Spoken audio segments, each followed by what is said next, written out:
Assalamualaikum. Pagi itu, di sebuah desa kecil bernama Sambiroto, suasana masih diselimuti kabut tipis yang menggantung malas di antara pepohonan dan rumah-rumah sederhana. Udara dingin menusuk kulit, membuat siapapun yang beraktivitas mesti menggigil sejenak sebelum terbiasa. Desa Sambiroto adalah desa yang jauh dari hingar-bingar kota, seolah terkurung dalam dunia kecilnya sendiri, di mana waktu seakan berjalan lebih lambat dan kehidupan mengalir setenang aliran sungai kecil di belakang sawah. Ardan, seorang pemuda yang baru saja lulus SMA 3 bulan lalu, berdiri di depan rumah panggung keluarganya. Mengenakan kaos lusuh dan celana panjang yang dilipat sampai lutut, ia bersiap pergi ke sawah bersama bapaknya, Pak Sodik. Hari itu mereka berencana membersihkan rumput liar yang mulai menggerogoti lahan padi milik keluarga mereka. Kabut masih tebal, membuat pandangan hanya sejauh beberapa puluh meter, namun itu bukan alasan bagi mereka untuk bermalas-malasan. Sejak lulusan, Ardan belum mendapatkan pekerjaan tetap. Setiap pagi ia membantu bapak atau ibunya, baik di sawah maupun di rumah, sekadar untuk mengusir rasa tak enak di hati. Ia merasa malu jika hanya makan dan tidur, sementara kedua orang tuanya bekerja keras menafkahi hidup mereka. Ia juga sudah melamar ke beberapa perusahaan, bahkan bertanya ke teman-temannya yang telah lebih dulu merantau ke kota. Namun, hasilnya masih belum ada. Belum ada satupun panggilan, belum ada satupun jawaban. Meski begitu, Ardan tetap berusaha keras menahan kekecewaannya. Ia yakin, rezeki seseorang tidak akan tertukar, hanya waktunya saja yang mungkin belum tiba.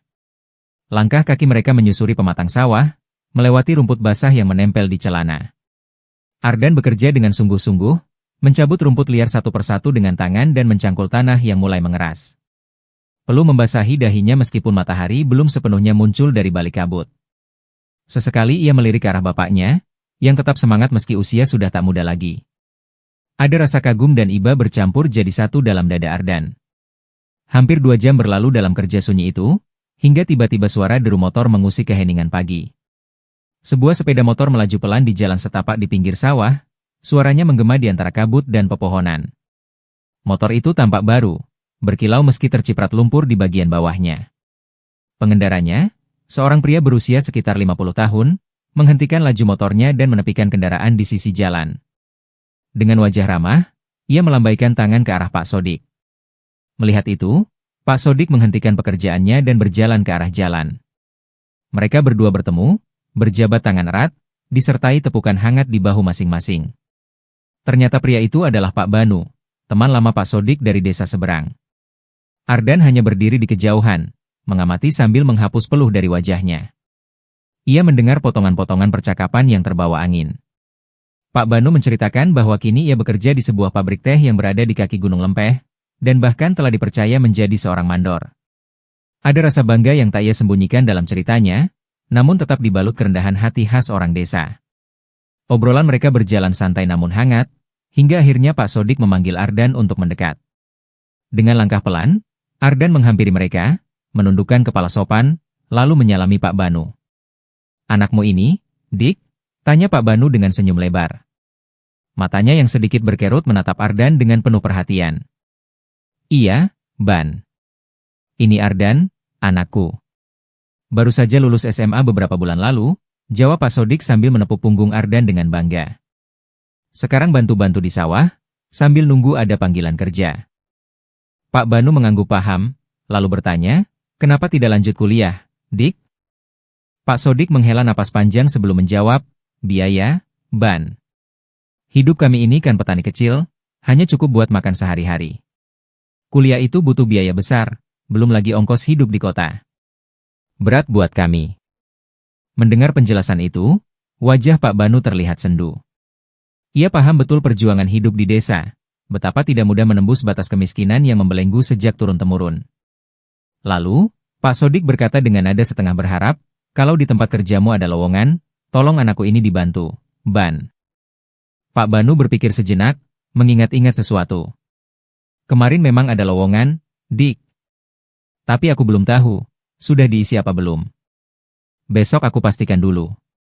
Kalau masih ada, aku mampir ke rumahmu, ya?" "Tenang saja, aku akan bantu sekuatku." "Wah, terima kasih banyak, Ban.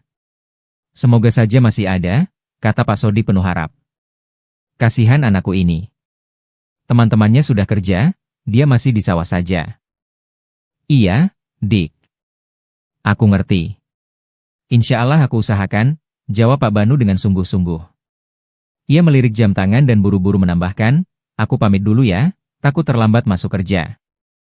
Hati-hati di jalan, Ban, kata Pak Sodik.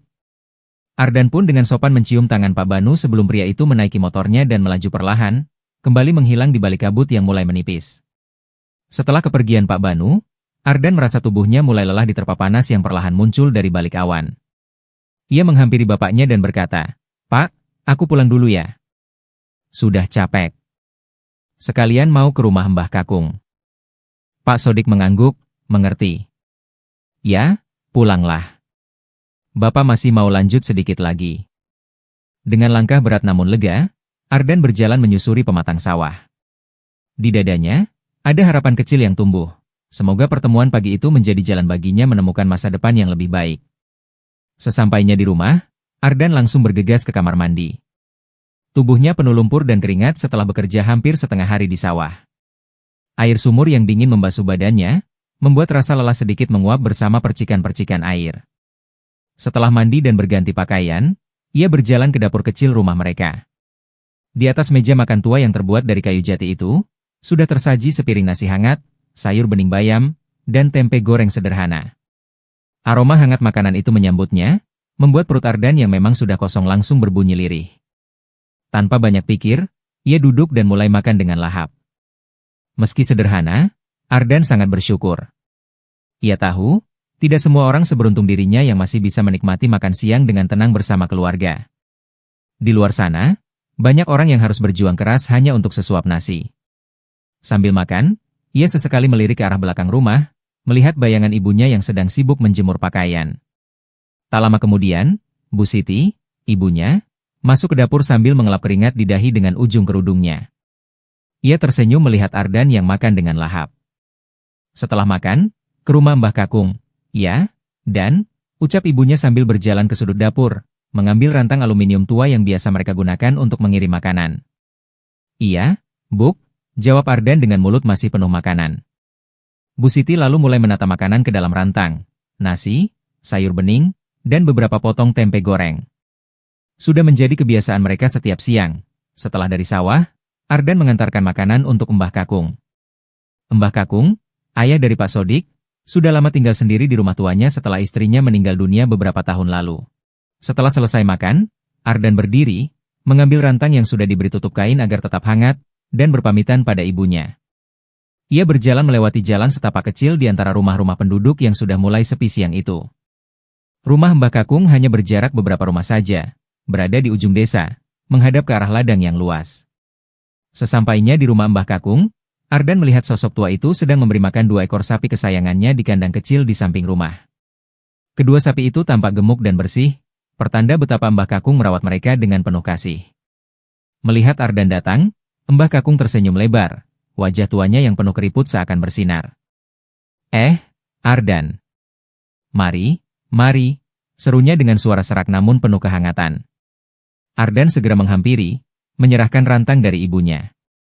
Mbah Kakung menerima dengan senang hati, lalu segera masuk ke dalam rumah untuk makan. Sementara itu, Ardan memilih duduk di teras rumah, memandangi ladang dan hutan kecil di kejauhan. Angin siang berembus pelan, membawa aroma tanah dan rumput yang mengering. Di hatinya, terselip rasa tenang yang sulit ia jelaskan. Mbah Kakung tinggal sendirian, hanya ditemani 2 ekor sapi dan kenangan-kenangan masa lalunya. Meski usia sudah menginjak kepala 7, tubuhnya masih kuat, langkahnya masih tegap. Namun di balik semua itu, ada kesunyian yang kadang diam-diam menyelimuti rumah tua itu. Tak lama, Mbah Kakung keluar lagi setelah makan. Ia duduk di sebelah Ardan di teras, membawa sebatang rokok kretek yang belum dinyalakan. Mereka berdua berbincang ringan, membicarakan sawah, sapi, dan kabar tetangga. Suara tawa kecil kadang terdengar, memecah sepinya siang. Ardan memang sangat dekat dengan Mbah Kakung. Sejak kecil, ia lebih sering tidur di rumah kakeknya ketimbang di rumah sendiri. Ia merasa nyaman di sini, seolah rumah ini memiliki hawa yang berbeda, lebih sejuk, lebih damai. Bahkan saat ia sakit demam, ia selalu merengek meminta dibawa ke rumah Mbah Kakung. Anehnya, Setelah bermalam di sini dan hanya diberi air putih biasa, keesokan harinya demamnya selalu sembuh. Entah mengapa bisa begitu, Ardan sendiri tak pernah tahu jawabannya. Yang ia tahu, bersama Mbah Kakung, dunia terasa lebih ringan. Sambil menatap langit biru yang mulai bersih dari kabut, Ardan membiarkan dirinya larut dalam ketenangan siang itu, dalam obrolan sederhana yang baginya jauh lebih berharga daripada gemerlap dunia luar. Malam itu, di rumah Ardan, suasana terasa hangat. Ardan dan kedua orang tuanya duduk santai di ruang tengah, menonton acara televisi yang sederhana. Lampu petromax yang menggantung di langit-langit berayun pelan diterpa angin, membuat bayangan mereka menari-nari di dinding bambu. Tiba-tiba, suara deru motor terdengar mendekat dan berhenti tepat di depan rumah mereka. Tak lama, ketukan pintu terdengar, membuat Pak Sodik segera bangkit dari duduknya. "Siapa malam-malam begini?" gumam Pak Sodik sambil melangkah ke pintu. Saat pintu dibuka, ternyata yang datang adalah Pak Banu, lelaki parubaya yang pagi tadi mereka temui di sawah. Wajah Pak Banu terlihat berseri-seri, seolah membawa kabar baik. Pak Sodik langsung mempersilakannya masuk dengan senyum lebar. "Masuk, NU." "Ayo, duduk," kata Pak Sodik ramah. Bu Siti yang melihat tamu datang pun bergegas ke dapur kecil mereka, menyiapkan teh hangat. Tak lama kemudian, mereka berempat sudah duduk bersama di bangku panjang dari bambu, teh hangat mengepul di depan mereka. Pak Banu membuka pembicaraan tanpa berlama-lama. "Aku tadi sudah tanya ke bos di tempat kerja, Pak Sodik," katanya dengan suara mantap. "Kebetulan, posisi yang kosong belum diisi. Jadi kalau Ardan mau, besok langsung bisa berangkat kerja." Mata Pak Sodik dan Bu Siti langsung berbinar. Mereka saling memandang dengan harapan yang jelas tergambar di wajah mereka. "Alhamdulillah," desis Bu Siti lirih.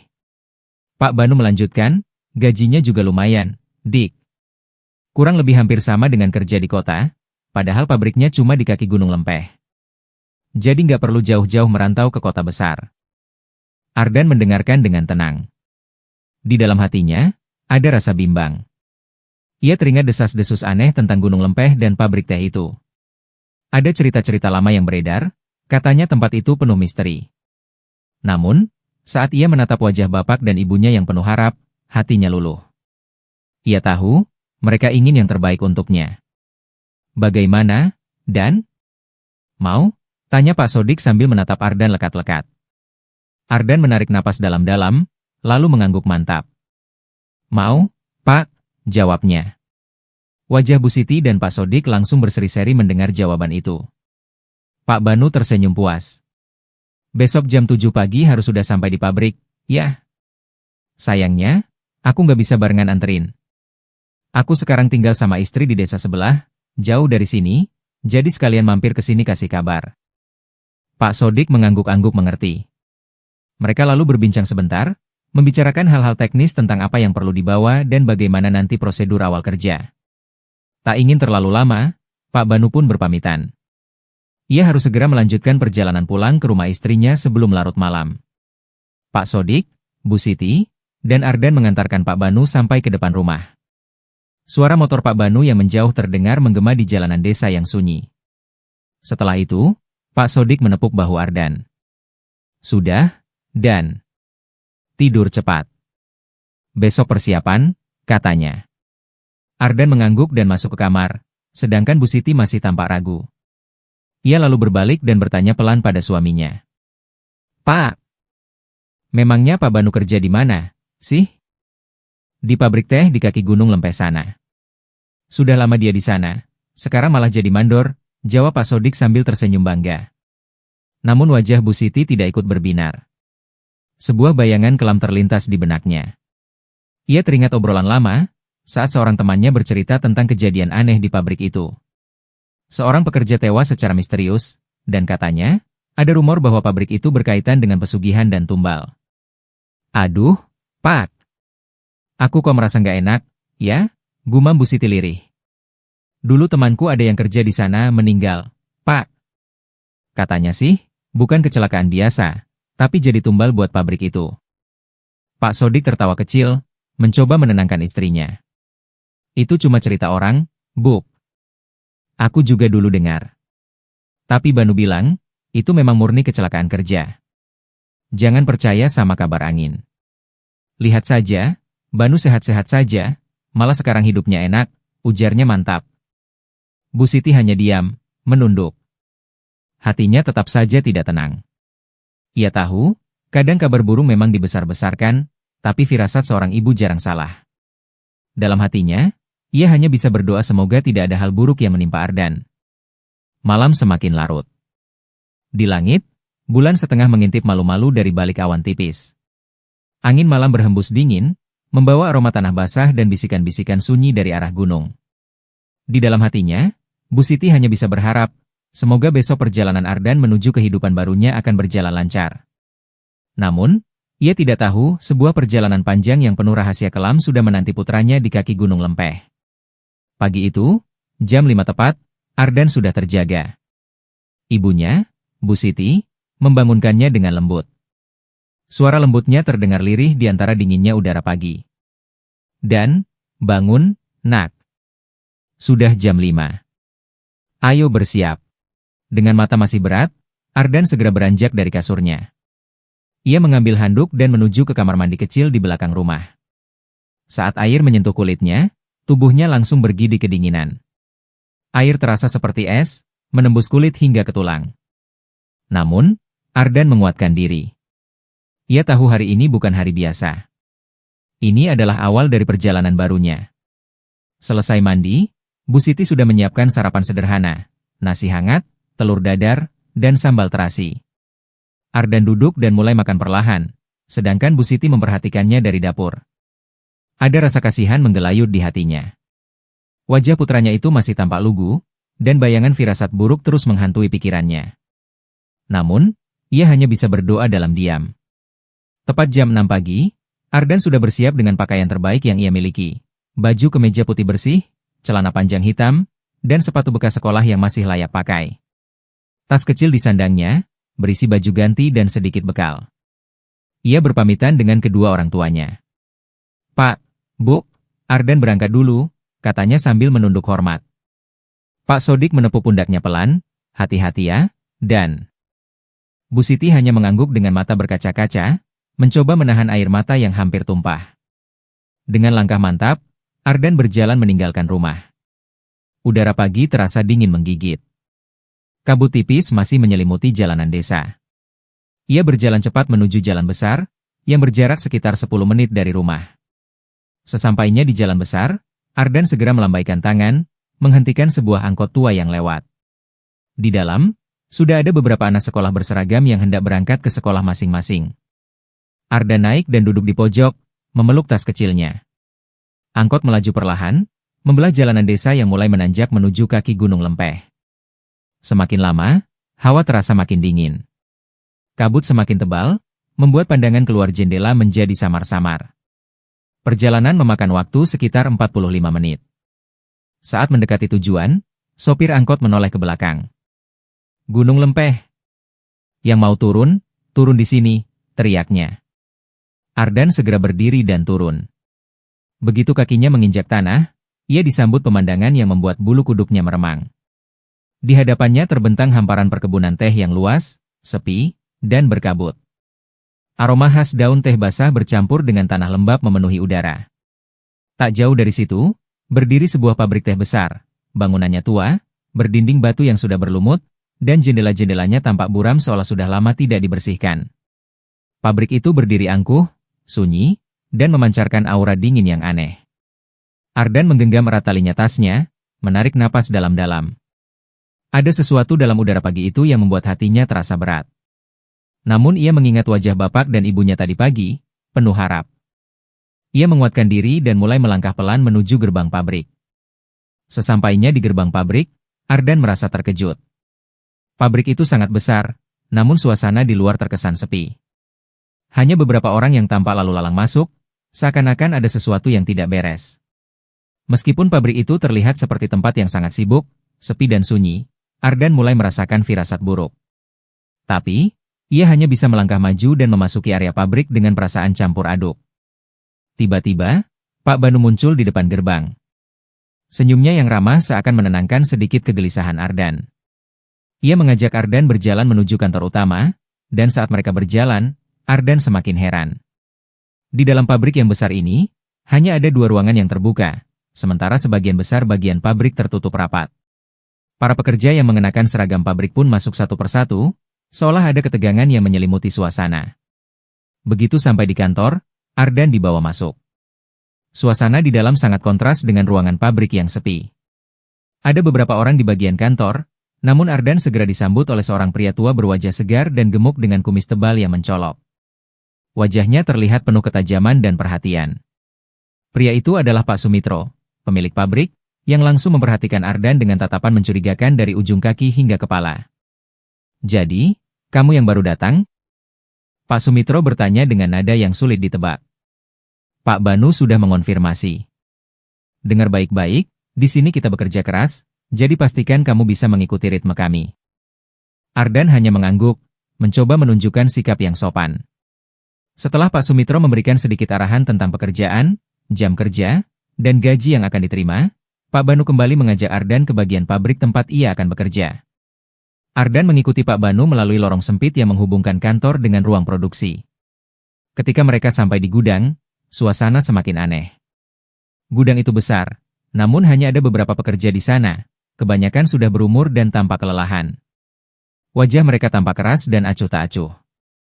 Mereka sibuk mengemas teh-teh yang sudah siap untuk didistribusikan, tanpa peduli siapa yang baru datang. Saat Ardan melangkah masuk, para pekerja itu hanya menoleh sekilas, lalu kembali sibuk dengan pekerjaan mereka. Pak Banu kemudian mengenalkan Ardan pada salah satu seniornya yang tampaknya masih seumuran dengannya. Ardan merasa sedikit lega, setidaknya ia tidak sendirian di sini. Namun, kebersamaan itu terasa singkat, karena Pak Banu segera berpamitan dan menyerahkan Ardan pada Pak Tomo, kepala gudang yang bertugas mengawasi semua pekerjaan di gudang. Ardan merasa bingung dan canggung. Semuanya terasa asing baginya. Ia hanya bisa mengawasi dan sesekali membantu sedikit-sedikit pekerjaan yang ada. Ketika ia mencoba bertanya pada beberapa pekerja senior, jawabannya hanya sepatah dua kata. Tidak ada keinginan untuk membantu atau memberi arahan yang jelas. Semua tampak cuek, dan Ardan merasa tidak nyaman. Ia sempat berpikir untuk pulang, namun teringat akan harapan dari Pak Sodik dan Bu Siti, orang tuanya. Ia tidak bisa mengecewakan mereka, apalagi Pak Banu yang sudah membantunya masuk kerja di pabrik ini. Akhirnya, Ardan memutuskan untuk bertahan dan melakukan yang terbaik. Setelah beberapa jam, ia mulai terbiasa dengan pekerjaannya. Ia memindahkan dan mengangkat kemasan teh dari satu tempat ke tempat lain sesuai instruksi yang diberikannya. Meski tubuhnya mulai lelah, Ardan berusaha untuk tetap semangat, mengingat ini adalah kesempatan yang besar. Namun, saat jam makan siang tiba, para pekerja senior mulai keluar satu persatu untuk istirahat. Ardan bingung, karena ia tidak tahu harus kemana. Ia mengikuti salah satu pekerja yang lebih muda, berharap bisa berbicara atau setidaknya menemukan seseorang yang bisa menunjukkan kemana ia harus pergi. Namun, semua yang ada di sekitarnya tampak tidak peduli. Ada sesuatu yang terasa aneh di pabrik ini, dan Ardan merasa seperti ada yang mengawasinya. Setelah jam istirahat, Ardan kembali melanjutkan pekerjaannya di gudang, namun hatinya tak bisa lepas dari perasaan cemas yang menghantuinya sejak pertama kali ia memasuki pabrik ini. Meski ia berusaha untuk fokus pada tugas yang ada sesuatu yang mengganggu pikirannya, seperti ada sesuatu yang tak beres di pabrik ini. Pekerja di sekitar pun semakin terlihat acuh, dan suara mesin yang monoton membuat suasana menjadi semakin sunyi. Saat Ardan berjalan menuju salah satu bagian pabrik untuk mengambil barang, ia memperhatikan satu ruangan besar yang tertutup rapat dengan pintu yang terkunci. Ruangan itu berada di ujung lorong, jauh dari tempat Ardan bekerja. Meski jaraknya tak begitu jauh, namun ruangan itu tampak sangat mencolok di tengah-tengah pabrik yang luas dan sepi. Tidak ada suara yang datang dari dalam ruangan itu, dan suasana sekitar pintu itu terasa sangat dingin, meskipun matahari sedang terik di luar. Kenapa ruangan itu terkunci? Pikir Ardan dalam hati. Ia merasa ada sesuatu yang menggelitik rasa ingin tahunya. Ardan berusaha untuk tidak terlalu memikirkannya, namun semakin ia bekerja, semakin ia merasa ada yang mengawasi dari balik ruangan yang terkunci itu. Seringkali, matanya tidak sengaja tertuju pada pintu yang besar dan kokoh tersebut. Ada sesuatu yang aneh di balik pintu itu, tapi ia tidak bisa menjelaskan apa itu. Pekerja lain yang lewat tak pernah menyapa atau memberikan perhatian pada ruangan tersebut. Mereka seperti tahu dan sengaja menghindar, seakan ruangan itu adalah tempat yang tak boleh dibicarakan.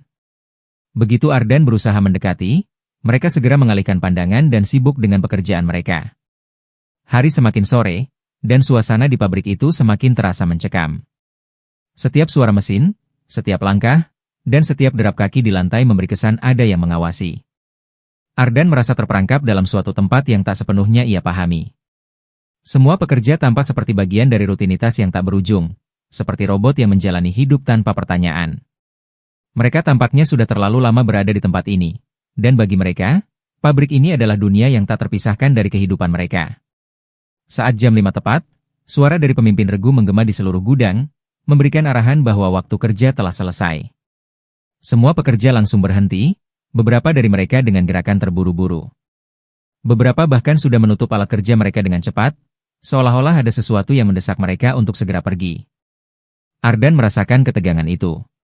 Ia mengambil tasnya yang tergantung di kursi, dan tanpa berkata apa-apa, ia segera keluar dari gudang, mengikuti para pekerja lain yang juga tampak cepat-cepat keluar. Suasana pabrik terasa berbeda saat itu, seolah segala yang hidup dan bergerak mendadak menjadi senyap. Pabrik yang seharusnya sibuk, kini terlihat seperti bangunan mati yang ditinggalkan. Ardan menoleh sejenak ke arah bangunan pabrik, namun ia hanya bisa melihat bayangan besar yang menggantung di bawah langit senja yang mulai menggelap. Hawa yang dingin tiba-tiba menyelimuti tubuhnya, membuatnya merinding. Ada sesuatu yang aneh, seolah pabrik itu memancarkan suasana yang mengintimidasi dan gelap. Tiba-tiba, ia merasa seperti ada sesuatu yang mengawasi dirinya dari balik kegelapan itu, meskipun tidak ada siapapun yang terlihat. Di depan gerbang pabrik, hanya ada satpam yang berdiri dengan wajah kosong, memandang ke arah para pekerja yang mulai meninggalkan tempat itu. Suasana semakin mencekam, dan Ardan hanya bisa merasa gelisah saat ia berjalan menuju pintu keluar. Satpam itu, yang sebelumnya tampak tidak terlalu memperhatikan para pekerja, kini dengan hati-hati mengunci gerbang pabrik. Keheningan semakin pekat, dan hanya terdengar suara kunci yang berputar dan suara langkah kaki Ardan yang terdengar semakin jelas di sepanjang jalan menuju jalan utama. Setelah beberapa langkah, Ardan tiba di jalan besar yang mengarah ke desa. Tetapi sesuatu terasa aneh. Jalan yang seharusnya ramai, kini terlihat kosong, padahal masih sore. Tidak ada kendaraan yang lewat, tidak ada orang yang berjalan. Hanya ada Ardan yang merasa sepi dan terisolasi. Ia melangkah terus dengan perasaan semakin tak nyaman. Tiba-tiba, bau asing mencium hidungnya, bau yang tak bisa ia kenali, seolah campuran antara tanah basah dan sesuatu yang lebih menakutkan. Perasaan takut kembali muncul, dan Ardan mulai merasa seolah ada mata-mata yang mengawasi setiap gerakannya. Matanya berkeliling, mencari-cari seseorang, sesuatu, apapun yang bisa menjelaskan rasa tidak nyaman yang tiba-tiba muncul ini. Tapi tak ada apa-apa. Waktu berlalu cukup lama, dan angkot yang biasanya datang cepat, kali ini seperti hilang entah kemana. Ardan terus menunggu, duduk di tepi jalan, semakin gelisah dengan keadaan sekitar yang semakin sunyi. Ia merasakan udara dingin yang semakin menusuk kulitnya, seperti ada angin yang datang entah dari mana. Ia merasa seperti sedang berada di dunia lain, dunia yang sepi dan asing. Setiap detik terasa seperti berlarut-larut, membuatnya semakin cemas. Akhirnya, setelah cukup lama menunggu, sebuah angkot akhirnya muncul dari kejauhan. Ardan segera berdiri dan melambaikan tangannya. Angkot itu berhenti tepat di depannya.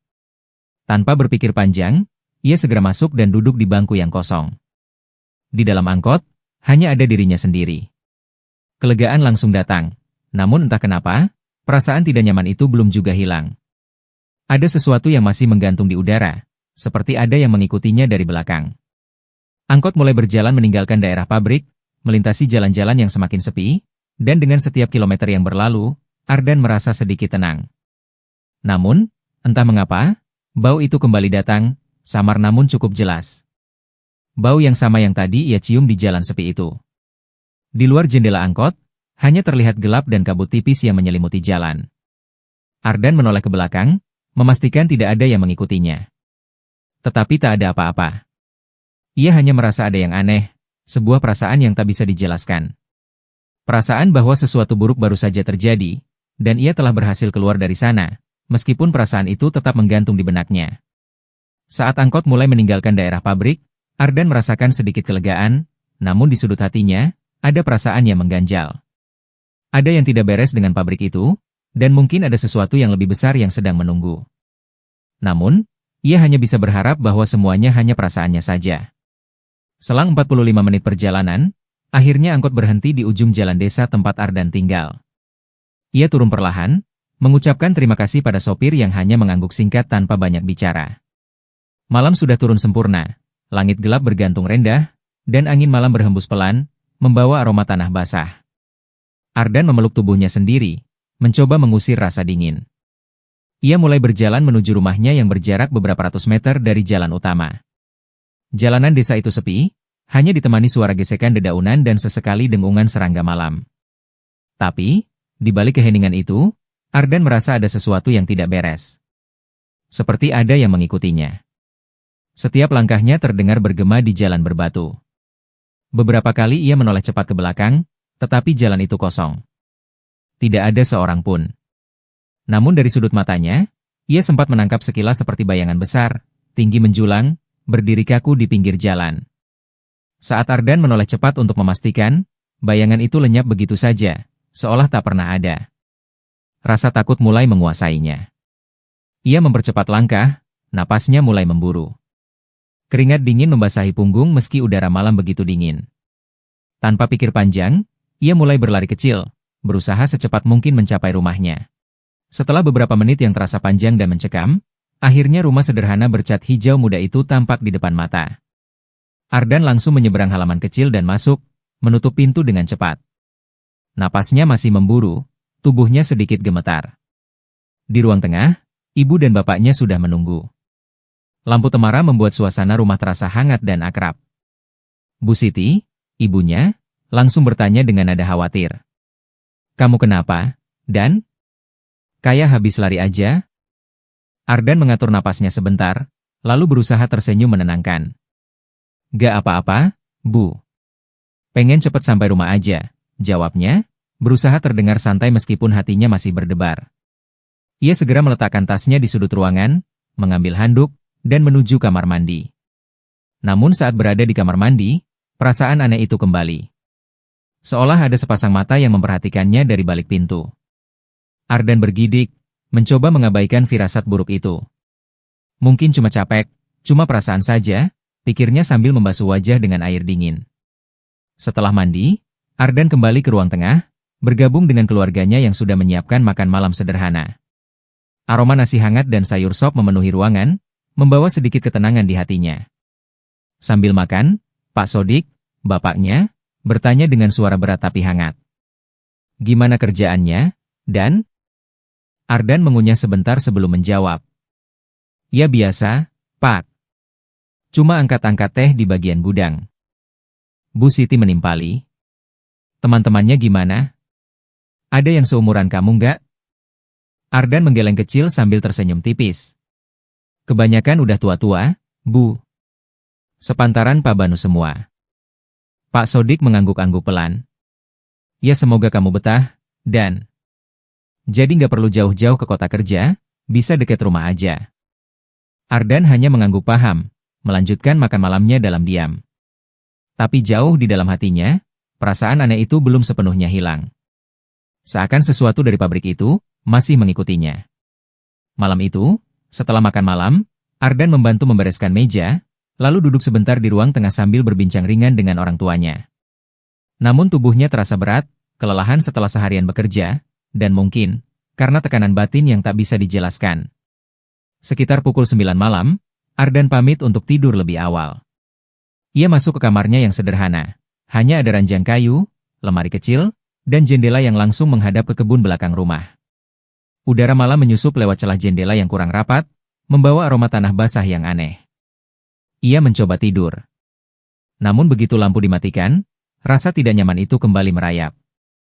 Seperti ada yang mengintai dari balik kegelapan. Ardan membalikkan badannya beberapa kali, gelisah. Dari sela-sela kantuk yang mulai menyerangnya, telinganya menangkap suara lirih, seperti bisikan, sangat pelan, nyaris tak terdengar. "Ardan?" Ia membuka matanya cepat-cepat. Sunyi. Hanya suara jangkrik dan desir angin di luar. Ia menghela napas panjang. "Ah, cuma capek," gumamnya, lalu kembali memejamkan mata. Tapi tak lama kemudian, ia merasa ranjangnya bergetar halus, seolah ada seseorang atau sesuatu yang menekan kasurnya perlahan. Bulu kuduknya berdiri. Dengan pelan, ia menarik selimut hingga ke dagu, menahan napas, berharap itu hanya hayalan. Namun dari sudut pandangnya yang sempit, ia melihat sebuah bayangan hitam, tinggi, besar, berdiri membeku di pojok kamarnya, dekat lemari. Ardan membeku. Tak berani bergerak sedikit pun. Bayangan itu tidak bergerak. Tapi dari bayangan itu, Ardan merasakan tekanan berat, seperti ribuan mata yang menatapnya dalam diam. Ruangan seolah menebal, udara menjadi berat untuk dihirup. Tiba-tiba, bayangan itu melangkah perlahan mendekat. Ardan memejamkan mata kuat-kuat, berdoa dalam hati, membaca apa saja yang ia hafal. Tubuhnya gemetar. Sampai akhirnya, suara keras terdengar dari luar kamar. Dan suara Pak Sodik memanggil dari luar. "Kamu tidur, tuh?" Ardan terkejut, langsung membuka mata. Dan sosok hitam itu sudah menghilang. Ia mengatur napasnya yang memburu, tubuhnya masih basah oleh keringat dingin. Dengan suara serak, ia menjawab. "Iya, Pak, tidur." Di luar kamarnya, langkah kaki terdengar berlalu, kembali ke ruang tengah. Ardan menarik napas panjang. Tapi malam itu, ia tahu. Apapun yang tadi ada di kamarnya, bukan mimpi. Dan perasaan itu semakin kuat. Ia sedang diincar untuk sesuatu yang mengerikan. Malam itu, saat Ardan akhirnya terlelap dalam rasa lelah bercampur takut, ia terseret dalam sebuah mimpi yang aneh dan menyeramkan. Ia berdiri sendirian di tengah kebun teh yang luas, kabut tebal bergulung-gulung menutup pandangan. Angin bertiup kencang, membawa bau anyir yang menusuk hidung. Ardan melangkah pelan, kakinya berat seolah terbenam dalam lumpur. Di kejauhan, samar-samar ia melihat pabrik teh tua tempat ia bekerja. Namun, pabrik itu tampak jauh lebih besar dan gelap, menjulang seperti benteng tua yang terkutuk. Pintu gerbangnya terbuka sendiri, berdecit panjang seolah mengundang Ardan untuk masuk. Ardan ragu. Tubuhnya gemetar. Tapi kakinya bergerak sendiri, dipaksa seolah ada kekuatan tak terlihat yang menariknya. Saat ia melangkah melewati gerbang, hawa di sekitarnya semakin dingin menusuk tulang. Lorong-lorong gelap terbentang, penuh pintu-pintu tua berkarat. Di balik salah satu pintu, ia mendengar isakan lirih, suara tangisan anak-anak dan orang dewasa bercampur menjadi satu. Ardan menoleh ke arah suara itu, namun sebelum ia sempat bergerak, sebuah bayangan hitam besar melintas cepat di sudut matanya. Ia tersentak. Tiba-tiba, lantai di bawah kakinya amblas, dan Ardan terjatuh ke dalam kegelapan. Bruuk. Ia mendarat di sebuah ruangan luas yang redup. Di tengah ruangan itu, ada sebuah meja batu besar, seolah altar. Dan di atas meja itu, tergeletak tubuh seseorang. Ardan mendekat, tubuhnya bergetar hebat. Saat wajah di atas meja itu tampak jelas, Ardan menahan napas, itu dirinya sendiri. Tubuhnya kaku, pucat, mata melotot kosong ke langit-langit. Sebelum Ardan bisa berteriak, sosok berjubah hitam muncul dari balik bayangan. Wajahnya tidak terlihat, hanya sepasang tangan kurus panjang mencengkeram sebuah mangkuk batu berisi darah. Suara berat bergema dari segala arah. Tumbal telah dipilih. Tumbal telah dipilih. Ardan ingin lari, tapi kakinya terkunci di tempat.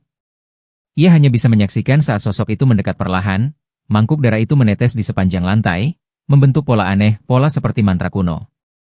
Saat mangkuk itu hampir menyentuh dahinya, Ardan menjerit keras. "Tidak, Aak." Dan ia terbangun. Napasnya memburu, dadanya naik turun cepat, keringat membanjiri tubuhnya. Ia memandang sekeliling kamar dengan panik. Gelap. Sunyi. Hanya suara detak jam tua di ruang tengah yang terdengar. Namun, saat ia menoleh ke arah jendela, ia melihat sekilas ada bayangan tinggi berdiri di luar sana. Hanya sebentar, lalu menghilang di telan kegelapan. Ardan memeluk tubuhnya sendiri. Malam itu, ia tak bisa tidur lagi. Dalam hatinya, ia tahu. Apapun yang terjadi di pabrik itu, ia bukan sekadar pekerja biasa. Ia sedang diincar. Untuk sesuatu yang jauh lebih mengerikan.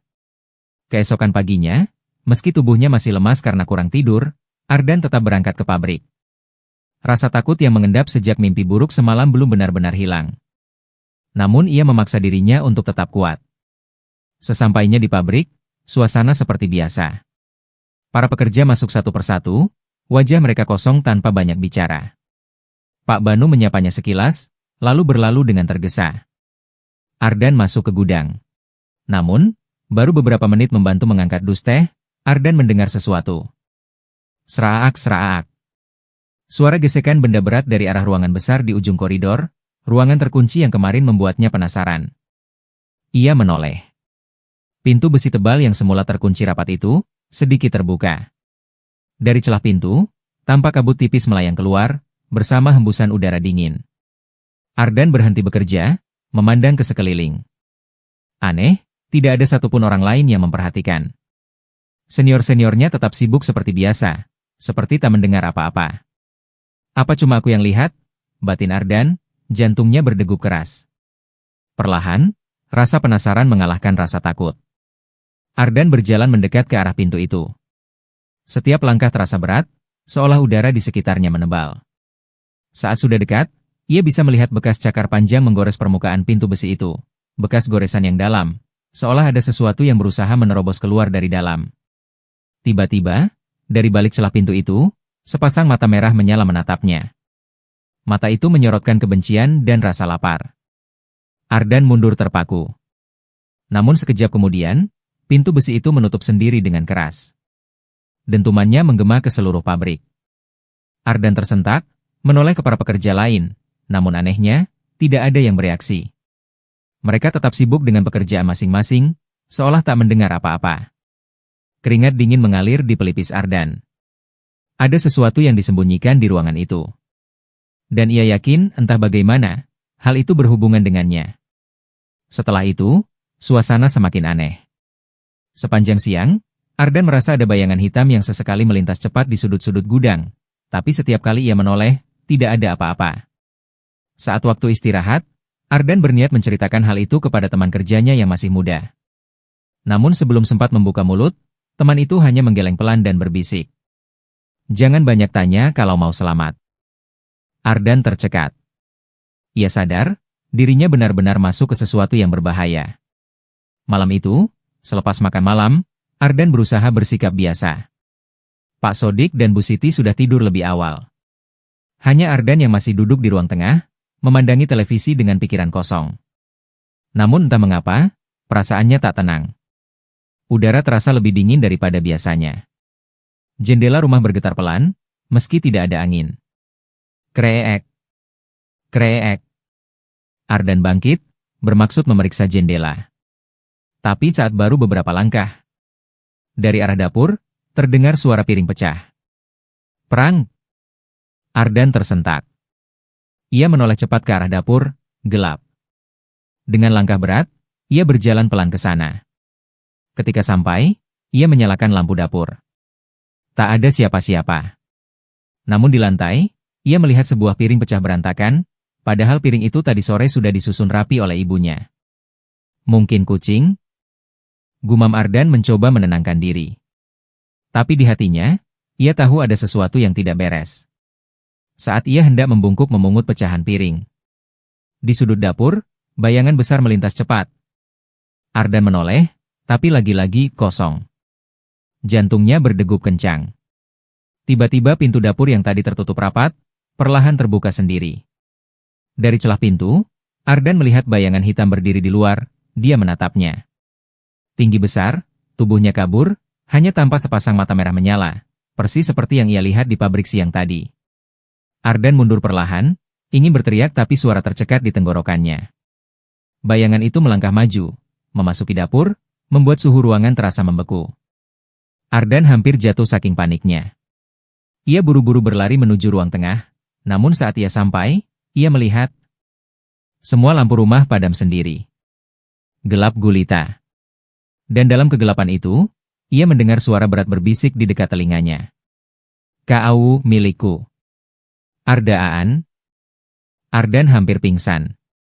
Ia menjerit tanpa suara, tubuhnya gemetar hebat. Namun dari kejauhan, terdengar suara azan dari musola kecil di ujung desa. Begitu gema azan itu masuk ke telinganya, bayangan hitam itu melolong kesakitan. Suara lolongan aneh, serak, panjang, lalu lenyap begitu saja. Lampu rumah menyala kembali. Ardan terduduk di lantai, napasnya memburu. Tangannya gemetar. Keringat dingin membasahi tubuhnya. Pak Sodik dan Bu Siti berlari keluar dari kamar, kaget melihat Ardan terguling di lantai. Ardan. Kenapa, nak? Seru Bu Siti. Ardan hanya bisa menggeleng pelan. Matanya berkaca-kaca, tak sanggup menceritakan apa yang baru saja dialaminya. Di dalam hatinya, Ardan sadar. Apapun itu, makhluk itu mengincarnya dan ia tidak akan berhenti sebelum mendapatkannya. Pagi itu, Ardan bangun dengan tubuh terasa berat seperti dipasangi beban. Kepalanya pening, wajahnya pucat pasi, dan keringat dingin membasahi pelipisnya. Bu Siti yang membangunkan Ardan langsung merasa ada sesuatu yang tidak beres. Ardan, kamu kenapa, nak? Wajahmu kok pucat begitu? Tanya Bu Siti dengan nada cemas. Ardan hanya menggeleng lemah. Gak apa-apa, Bu, mungkin masuk angin saja, sahutnya. Padahal dalam hatinya, Ardan sendiri merasa tubuhnya seakan ditarik ke dalam tanah, berat dan lemas tak terkira. Namun, mengingat kerja barunya baru berjalan 2 hari dan rasa tidak enaknya pada Pak Banu, ia tetap memaksakan diri berangkat. Sebelum berangkat, Bu Siti sempat berpesan, kalau tambah parah, pulang saja ya, nak. Ardan hanya mengangguk pelan. Di saat yang sama, saat Bu Siti menjemur padi di halaman, seekor burung gagak hitam pekat tiba-tiba terbang rendah dan bertengger di atap rumah mereka. Bu Siti menghentikan gerakannya. Jantungnya berdetak kencang tanpa sebab. Burung gagak itu menatapnya lama dengan mata hitam pekat yang tajam, sebelum akhirnya mengeluarkan suara serak yang menggetarkan udara. Bu Siti menatap burung itu dengan ngeri. Firasat buruk menyelimutinya seperti kabut tebal. Ya Allah, lindungi anakku. Bisiknya pelan sambil terus memperhatikan burung itu hingga akhirnya burung itu terbang pergi ke arah gunung. Di pabrik, Ardan berusaha bertahan. Ia bekerja di gudang, mengangkat-angkat karung teh seperti biasa. Tapi tubuhnya terasa semakin lemas, pandangannya berkunang-kunang. Suara hiruk-pikuk pabrik mulai terasa jauh, seolah ia berada di dalam air. Saat ia berusaha mengangkat satu karung besar, tubuhnya oleng dan bruk. Ardan jatuh tersungkur ke lantai, pingsan seketika. Panik, para pekerja lain memanggil Pak Banu. Ayo cepetan. Bawa dia keluar, teriak Pak Banu, khawatir. Dengan bantuan beberapa pegawai, Ardan dibopong keluar pabrik. Wajahnya pucat seperti kain putih, bibirnya membiru. Pak Banu, yang merasa bertanggung jawab, langsung mengambil keputusan. Saya antar dia pulang sekarang juga, katanya tegas. Di rumah, sore itu Bu Siti dan Pak Sodik sedang duduk di ruang tamu, hati mereka tidak tenang sejak pagi. Saat suara motor tua Pak Banu berhenti di depan rumah, keduanya segera berhamburan keluar. Mereka kaget melihat Pak Banu menurunkan Ardan yang lemas tak berdaya dari boncengan. Ya Allah, Ardan, seru Bu Siti histeris. Pak Sodik segera membantu mengangkat tubuh Ardan ke dalam rumah. Waduh, maaf Sodik, Bu, saya juga gak nyangka. Tadi dia kerja biasa aja, tiba-tiba pingsan. Jelas Pak Banu, wajahnya penuh penyesalan. Bu Siti langsung mengelap wajah Ardan dengan kain basah, sedangkan Pak Sodik hanya menggeleng-gelengkan kepala. Mungkin kecapean, belum biasa kerja berat. Gumam Pak Sodik mencoba menenangkan diri dan istrinya. Namun dalam hatinya, ia pun merasa ada sesuatu yang janggal. Terlalu cepat anaknya jatuh sakit, padahal baru 2 hari bekerja. Di sudut lain rumah itu, suasana terasa ganjil. Angin sepoi bertiup, tapi membawa hawa dingin menusuk hingga ke tulang. Bu Siti beristighfar pelan-pelan dalam hati, merasakan ada sesuatu yang belum bisa ia jelaskan. Malam itu, udara di rumah terasa semakin dingin. Bu Siti yang sedang duduk di dekat tempat tidur Ardan, merasakan hawa yang aneh mengelilingi ruangan. Ia mengamati Ardan yang terbaring dengan wajah pucat, tubuhnya terbungkus selimut tebal, namun tetap terasa dingin seperti membeku. Ketika Bu Siti menyentuh kulit Ardan, ia hampir terkejut. Kulit Ardan terasa sangat dingin, seperti tubuhnya tidak memiliki suhu tubuh yang normal. Ardan terengah-engah, matanya terpejam rapat-rapat, dan mulutnya terkunci seakan tidak bisa berbicara. Setiap gerakan Ardan terasa berat, tubuhnya seolah tertindih oleh sesuatu yang tak terlihat. Ia mengeluh dengan suara lirih, seolah menahan rasa sakit yang luar biasa. Bu, berat sekali, aku gak bisa bergerak. Ujar Ardan dengan suara tercekat, nafasnya tersengal seperti ada sesuatu yang menekan dadanya. Bu Siti semakin khawatir, ia memegang tangan Ardan yang terasa dingin dan kaku. Kenapa ini, nak? Apa yang terjadi padamu? Ia berkata pelan, mencoba menghibur, meski hatinya merasa sangat cemas. Pak Sodik yang sejak tadi duduk di sebelah pintu, juga merasakan kegelisahan yang sama. Hawa di dalam rumah tiba-tiba terasa semakin berat, seolah-olah ada yang menunggu di luar, mengawasi mereka. Saat Bu Siti berusaha untuk menenangkan Ardan, tiba-tiba, Ardan mengerang keras, tubuhnya seperti bergetar hebat, dan lehernya terangkat sedikit, seakan ada kekuatan gaib yang mencoba mengendalikan dirinya. Ardan. Ardan. Kamu apa-apa? Bu Siti berteriak panik, mencoba membangunkan anaknya. Tiba-tiba, Ardan menjerit keras. Ah, suaranya memekakan telinga. Wajahnya terlihat kesakitan, matanya terbuka lebar, dan nafasnya semakin sesak. Seperti ada sesuatu yang menekan lehernya, menghalangi udara masuk ke paru-parunya. Pak Sodik yang panik langsung berdiri, berlari keluar mencari bantuan. Namun sebelum sempat keluar, suara jeritan Ardan berhenti mendadak. Ardan terdiam, tubuhnya menjadi kaku, dan matanya terpejam kembali. Namun kali ini, ada sesuatu yang sangat berbeda. Wajahnya terlihat tenang, meski tubuhnya masih terasa berat. Bu Siti yang terpaku, tidak tahu harus berbuat apa, memandang Ardan dengan penuh rasa cemas. Apa yang terjadi padamu, nak? Kenapa tiba-tiba bisa seperti ini? Gumam Bu Siti sambil meremas tangan Ardan, yang kini terasa jauh lebih dingin daripada sebelumnya. Sekitar 1 jam berlalu, kondisi Ardan tak berubah. Ia hanya terbaring diam dengan mata terpejam, seolah tidak merasa apapun. Bu Siti dan Pak Sodik yang masih terjaga, terus memandangi Ardan dengan penuh kekhawatiran. Mereka merasa ada yang tidak beres, seperti ada kekuatan yang lebih besar menguasai tubuh anak mereka. Hawa aneh yang menyelimuti rumah semakin menebal, seolah malam itu adalah malam yang penuh misteri. Di sisi lain, di rumah Mbah Kakung. Malam itu, Mbah Kakung duduk bersila di depan rumahnya, matanya terpejam rapat. Tangan kanannya memegang sebuah keris kecil yang terbuat dari besi hitam, sudah tua dan penuh ukiran-ukiran kuno yang hampir tak terbaca. Keris itu adalah warisan turun-temurun yang telah lama tak ia sentuh. Dulu, keris ini adalah senjata yang biasa ia gunakan dalam pertarungan melawan kekuatan gaib, tetapi sejak lama ia merasa tidak perlu menggunakannya lagi. Namun, belakangan ini, perasaan aneh mulai datang. Ia merasa seperti ada sesuatu yang mengganggu, sebuah ketidaknyamanan yang membayanginya. Setiap hari ia merasa sangat lapar, meskipun telah makan dengan banyak. Itu adalah tanda-tanda yang tidak pernah ia rasakan sebelumnya. Dalam jiwanya yang tenang, ia merasakan sebuah gelombang kekuatan gelap yang semakin kuat, dan ia tahu itu berkaitan dengan cucunya, Ardan. Hodam yang selalu menemaninya, sebuah makhluk halus yang telah berkhidmat padanya turun-temurun, mulai memberinya petunjuk. Ada yang mengincar cucumu, kata Hodam itu dalam bisikan lembut yang hanya bisa didengar oleh Mbah Kakung. Pesugihan sudah merasuk ke dalam pabrik itu. Mereka ingin mengambil darah cucumu. Mbah Kakung tahu bahwa kekuatan pesugihan itu bukanlah hal yang mudah untuk dihancurkan. Semalam, ia baru saja mengusir jin pesugihan yang mengendalikan pemilik pabrik teh, Pak Sumitro. Namun, ia sadar ini baru permulaan. Pertarungan ini belum selesai. Pesugihan yang dikejar oleh Pak Sumitro telah memikat banyak jiwa, dan kini, Ardan, cucunya, menjadi target utama mereka. Mbah Kakung merasakan sebuah kekuatan gelap yang semakin mendekat, berusaha merasuki tubuh dan jiwa Ardan. Setiap kali jin itu datang, mereka semakin kuat, karena energi mereka berkembang seiring waktu. Mbah Kakung tahu bahwa Pak Sumitro bukan hanya sekadar pemilik pabrik biasa, melainkan seseorang yang telah terikat dengan dunia gaib, yang sangat berbahaya.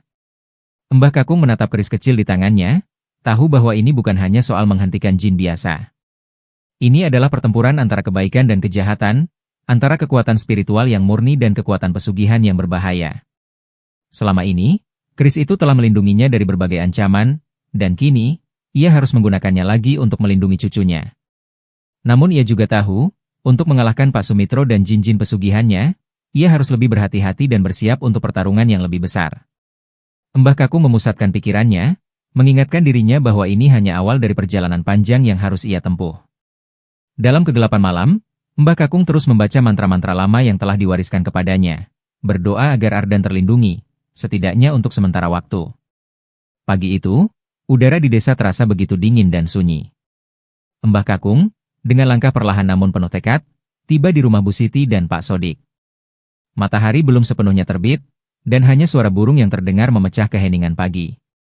Mbah Kakung, yang telah berusia lanjut, datang dengan tujuan yang sangat penting. Ketika Bu Siti membuka pintu, matanya langsung tertuju pada sosok Mbah Kakung yang datang dengan wajah serius. Kenapa Bapak sudah datang pagi-pagi sekali? Tanya Bu Siti dengan nada khawatir, matanya yang penuh kecemasan tidak lepas dari Mbah Kakung. Mbah Kakung menghela napas dalam-dalam sebelum akhirnya menjawab, aku ingin melihat Ardan, semalam aku baru saja mengusir jin yang datang ke rumah ini. Maksud Bapak, Ardan sakit ini bukan sakit biasa? Tanya Pak Sodik dengan wajah bingung namun penuh harap. Ya, anakmu diincar oleh jin pesugihan dan hendak dijadikan tumbal, jawab Mbah Kakung dengan suara tegas, namun ada ketegangan yang jelas di balik kata-katanya. Mbah Kakung berjalan perlahan menuju tempat tidur Ardan, yang terbaring lemah dengan wajah yang tampak semakin pucat. Sesekali tubuh Ardan terguncang seperti menahan sakit yang luar biasa.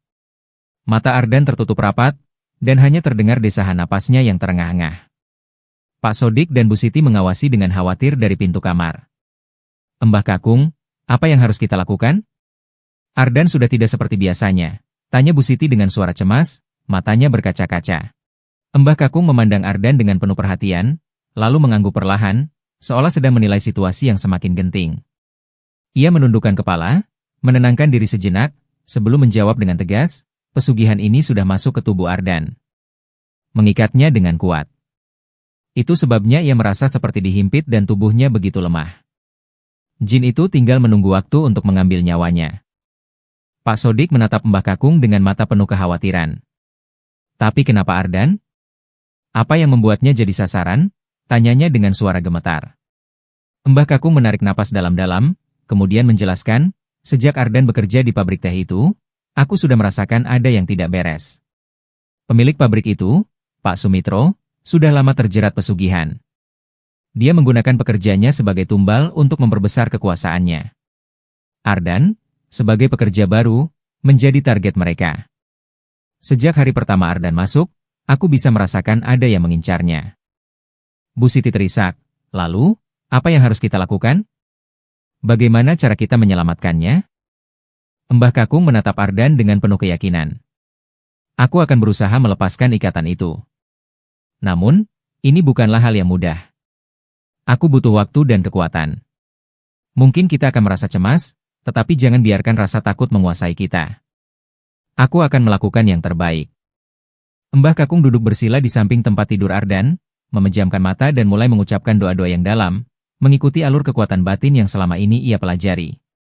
Pak Sodik dan Bu Siti hanya bisa menunggu dengan hati yang penuh harap, menatap ketenangan wajah Mbah Kakung yang sedang fokus dalam doanya. Beberapa saat kemudian, suasana di kamar itu terasa semakin hening. Angin yang berhembus pelan seakan ikut mendukung ketenangan yang tercipta. Namun, saat Mbah Kakung mulai memasuki bagian-bagian doa yang lebih dalam, suasana sekitarnya mulai terasa berat, seperti ada sesuatu yang tidak tampak mengawasi mereka. Tiba-tiba, Ardan menggeliat. Tangan dan kaki yang sebelumnya lemas mulai sedikit bergerak, dan dari mulutnya terdengar suara yang sangat pelan. Tolong, tolong. Desahannya terdengar seperti bisikan dari dunia lain. Mbah Kakung membuka matanya sejenak, menyadari bahwa Ardan sedang dalam pertarungan batin yang berat. Tenang, nak. Biarkan Mbah Kakung yang menangani ini, kata Mbah Kakung dengan suara lembut namun penuh kekuatan. Ia kembali memusatkan perhatian pada doa yang sedang dipanjatkan, menggulung energi positif yang akan menembus tubuh Ardan dan mengusir makhluk jahat yang mengendalikannya. Pak Sodik dan Bu Siti berdiri dengan was-was, namun mereka tak bisa berbuat banyak. Mereka hanya bisa berdoa dan berharap pada Mbah Kakung yang sudah berusaha sekuat tenaga untuk menyelamatkan Ardan dari cengkeraman pesugihan yang begitu kuat. Semoga Allah memberi kekuatan untuk kita semua, gumam Bu Siti dengan suara bergetar. Di luar rumah, burung-burung gagak yang sebelumnya terbang mengelilingi rumah mereka, kini tampak terbang jauh, seolah-olah mengikuti arus yang ditarik oleh doa-doa Mbah Kakung. Mbah Kakung merasa ada perubahan, sebuah kekuatan besar sedang terhubung, dan dia tahu pertarungan spiritual ini baru saja dimulai.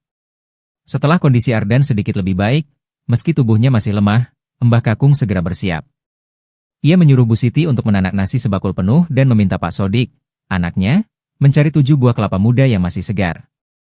Bu Siti yang heran bertanya, Bapak, kenapa banyak sekali nasi dan kelapa mudanya?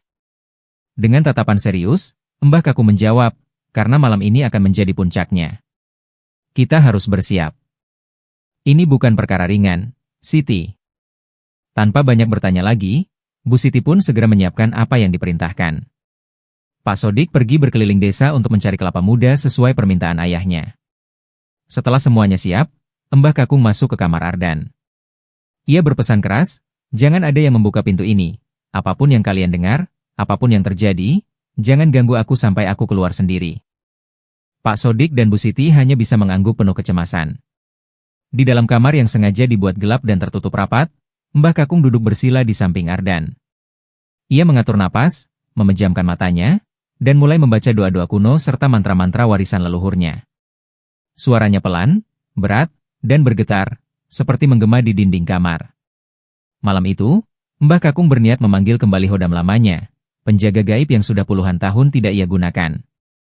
Di depan dirinya, Mbah Kakung meletakkan keris kecil pusakanya, lalu menunduk lebih dalam, masuk ke dalam keadaan semedi. Tak lama kemudian, hawa kamar berubah. Udara terasa berat, lampu mendadak redup seperti hampir padam. Getaran gaib memenuhi ruangan. Dengan penuh kehati-hatian, Mbah Kakung bersiap untuk mengeluarkan ajian pamungkasnya, Aji Bolosewu, ilmu untuk memanggil 1000 bala bantuan gaib, para pasukan gaib yang siap bertempur melawan jin pesugihan kiriman Pak Sumitro. Di luar kamar, Bu Siti dan Pak Sodik hanya bisa berpelukan di ruang tengah, mendengar sesekali suara gemuruh aneh dari dalam kamar. Mbah Kakung tahu, malam ini bukan sekadar malam biasa. Ini adalah malam pertaruhan nyawa Ardan, dan mungkin juga nyawa mereka semua. Di sisi lain, di pabrik teh miliknya, Pak Sumitro tampak gelisah di ruang kantornya yang mewah. Ia mondar-mandir, keringat dingin membasahi pelipisnya, padahal udara pagi itu cukup sejuk. Hatinya tidak tenang. Ia sadar, jin pesugihan yang semalam ia kirimkan untuk mengambil Ardan, telah gagal. Bukan hanya gagal, jin itu malah terusir. Ini pertanda buruk. Pak Sumitro bergumam geram, ada yang melindungi bocah itu. Siapa? Tanpa membuang waktu, ia segera mengambil kunci mobil mewahnya. Dengan wajah tegang, ia melaju keluar dari pabrik, menyusuri jalanan berliku menuju sebuah hutan tua yang jauh dari pemukiman warga. Beberapa jam kemudian, ia sampai di tengah hutan yang sunyi, tempat sebuah gubuk reot berdiri di antara pepohonan besar. Ia mengetuk pintu gubuk itu dengan gugup. Suara berderit pelan terdengar saat pintu terbuka, memperlihatkan sesosok lelaki tua berwajah penuh keriput, tubuhnya bungkuk, matanya cekung namun bersinar tajam. Dia adalah Ki Susno, dukun sakti yang selama ini menjadi sumber kekuatan pesugihan Pak Sumitro, membuat pabrik tehnya melesat kaya raya. "Masuklah," kata Ki Susno dengan suara parau. Pak Sumitro segera masuk ke dalam gubuk yang pengap. Bau kemenyan dan amis darah memenuhi udara. Di dinding kayu gubuk itu, tergantung berbagai pusaka tua, keris, tombak kecil, cambuk, bahkan tengkorak monyet yang mengering. Dengan cemas, Pak Sumitro berkata, "Ki, tumbal yang kuincar anak itu, dia melawan. Semalam jin pesugihanku gagal. Diusir. Tapi ikatannya masih ada." Ki Susno tersenyum miring, memperlihatkan gigi-giginya yang tinggal beberapa. Ia mengangguk perlahan, lalu mengambil tongkat bambu dari pojok ruangan. "Aku tahu," gumamnya sambil mulai membakar dupa di atas tungku. "Aku sudah merasakan tadi malam. Ada pelindung. Tapi, bukan pelindung yang luar biasa. Hanya manusia tua biasa. Ilmunya kuat, tapi bukan tandinganku." Ki Susno lalu meminta Pak Sumitro menyiapkan sesajen khusus, ayam cemani, kelapa gading, dan kembang 7 rupa, untuk ritual malam nanti. "Aku akan turun tangan sendiri malam ini," ujar Ki Susno dengan suara berat. "Aku akan mengambil anak itu dan membungkam pelindungnya." Pak Sumitro mengangguk cepat, lalu bergegas meninggalkan gubuk itu untuk membeli semua sesajen yang diminta. Malam ini, semuanya akan ditentukan, entah kemenangan mutlak, atau kehancuran. Sementara itu, di rumah sederhana milik Bu Siti dan Pak Sodik, malam terasa amat panjang. Mereka berdua duduk di samping Ardan yang masih terbaring lemah, napasnya sesekali tersengal. Wajah pucat Ardan tampak semakin mengkhawatirkan. Sesekali tubuhnya menggeliat kecil, seolah melawan sesuatu yang tidak terlihat. Di ruang tengah, nasi sebakul besar sudah tersaji rapi, dikelilingi 7 buah kelapa muda yang disiapkan sesuai permintaan Mbah Kakung. Namun hingga kini, Mbah Kakung masih mengurung diri di kamar yang gelap, pintunya tertutup rapat. Tak ada suara sedikit pun dari dalam. Hanya aura berat yang terasa menggantung di seluruh rumah, seolah menandakan sesuatu besar akan segera terjadi. Di sisi lain, di dalam gubuk reot di tengah hutan, ritual gelap tengah berlangsung. Pak Sumitro duduk bersila dengan wajah tegang di samping Ki Susno, yang kini sudah bersiap di depan meja sesajen. Di atas meja kecil itu, Dupa mengepul memenuhi udara dengan bau anyir menusuk, kembang 7 rupa bertebaran, 2 batang rokok kretek menyala, segelas kopi hitam kental, darah ayam cemani dalam mangkuk tanah liat, serta 1 ingkung ayam utuh tersaji. Ki Susno duduk bersila, keris pusakanya terhunus di tangan kanan.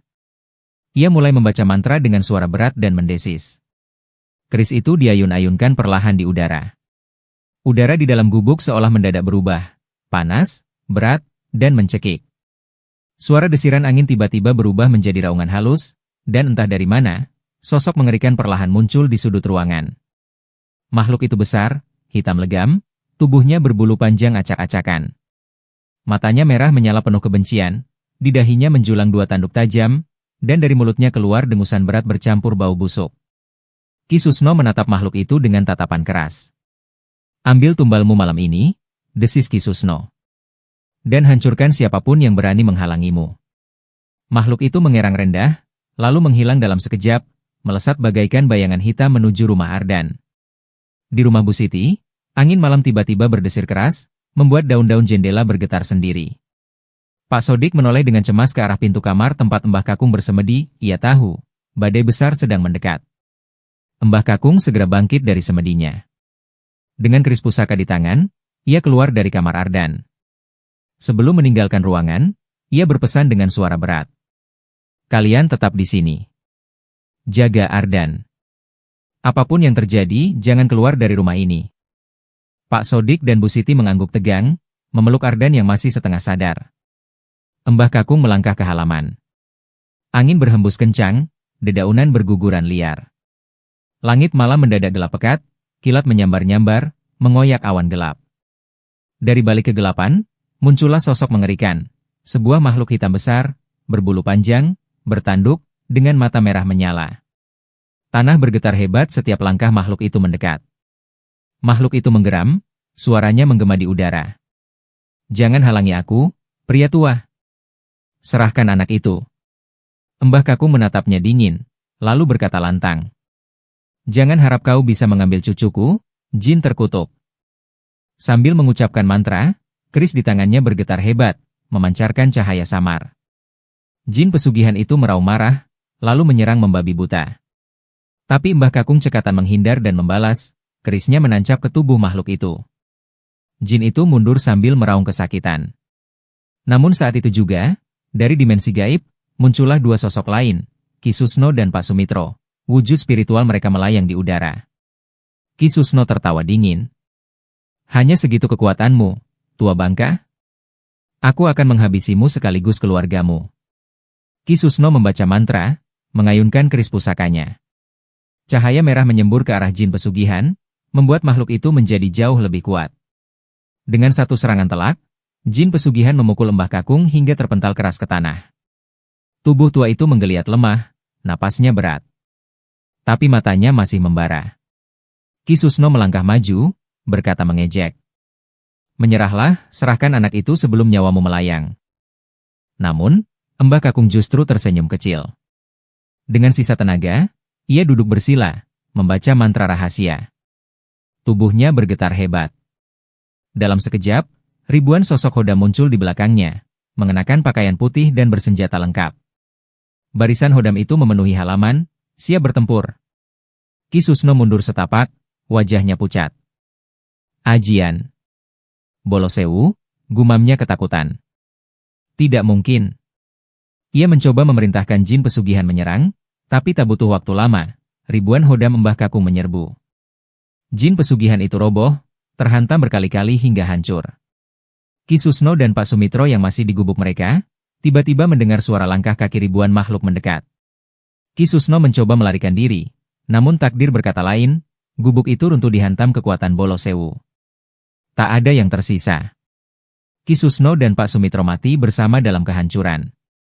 Sementara itu, di rumah kecil itu, Ardan perlahan membuka mata. "Kakung. Ibu."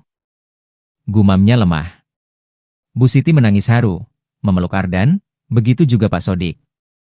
Mereka bersiap keluar dari kamar, tapi sebelum sempat melangkah, Mbah Kakung masuk dengan tergesa-gesa. Tanpa berkata apa-apa, Mbah Kakung langsung duduk di depan nasi sebakul besar.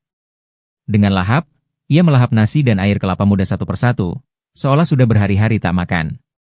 Pak Sodik yang melihat itu bertanya heran. "Bapak, kenapa makan sebanyak itu?" Dengan napas berat, Mbah Kakung tersenyum lemah dan menjelaskan. "Bukan aku yang makan, tapi ajian Bolo Sewu. Setiap kali ajian itu kubangkitkan, tubuhku menanggung rasa lapar 1000 kali lipat." Pak Sodik terpaku. Ia teringat, dulu saat kecil ia pernah melihat bapaknya selamat dari runtuhan batu besar di proyek pembangunan. Tanpa bantuan siapapun, bapaknya mampu mengangkat sendiri batu-batu itu, seolah memiliki kekuatan raksasa. Kini semuanya masuk akal. Ardan mendekat dan memeluk Mbah Kakung erat-erat. "Terima kasih, Kakung sudah menyelamatkanku." Mbah Kakung hanya mengelus kepala Ardan sambil menatap langit malam yang kini cerah kembali, seolah badai besar telah benar-benar berlalu. Tamat. Terima kasih sudah menyimak kisah ini sampai akhir.